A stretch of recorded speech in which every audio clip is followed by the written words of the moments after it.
आता आपण येळवणीची आमटी बनवणार आहे. त्याच्यासाठी लागणार आहे खोबरं, उभा चिरलेला कांदा, कोथिंबीर, आल्याचे 2-4 तुकडे, लसूण आणि कढीपत्ता.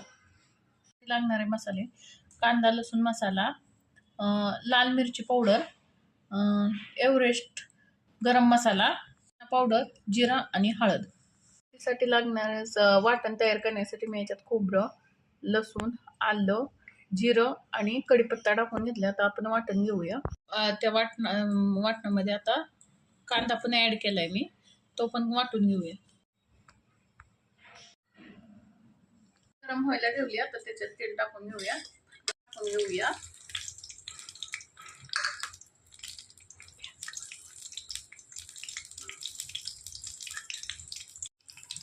कढीपत्ता टाकून घेऊया.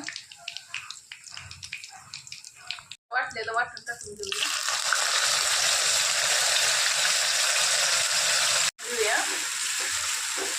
आता या मसाल्याचं चांगलं तेल सुटेपर्यंत परतून घेऊया.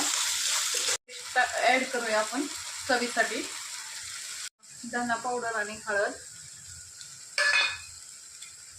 लाल मिरची पावडर, गरम मसाला आणि कांदा लसूण मसाला ऍड करून घेऊ. हे चांगलं मिक्स करून घेऊया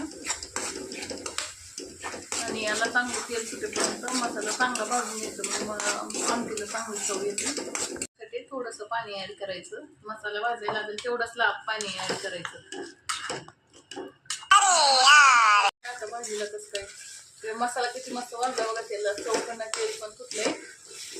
अजून थोडा वेळ याला भाजू द्यायचं म्हणजे आमटी चांगली चव येते. हे मगाशी बघा आपण पाणी काढलं होतं डाळीवरचं येळवणीच्या आमटीसाठी. आता हे पाणी त्याच्यात ऍड करून घेऊया. ते मसाला हे पाणी ऍड केलंय. आता करून घेऊया. थोडंसं पाणी पण ऍड करावं लागेल. सारं थोडीशी कोथिंबीर टाकली ते आमटीवर. बघा आमटीला चांगली उकळी फुटली. बघा आमटीला कसा कलर आलाय मस्त असा.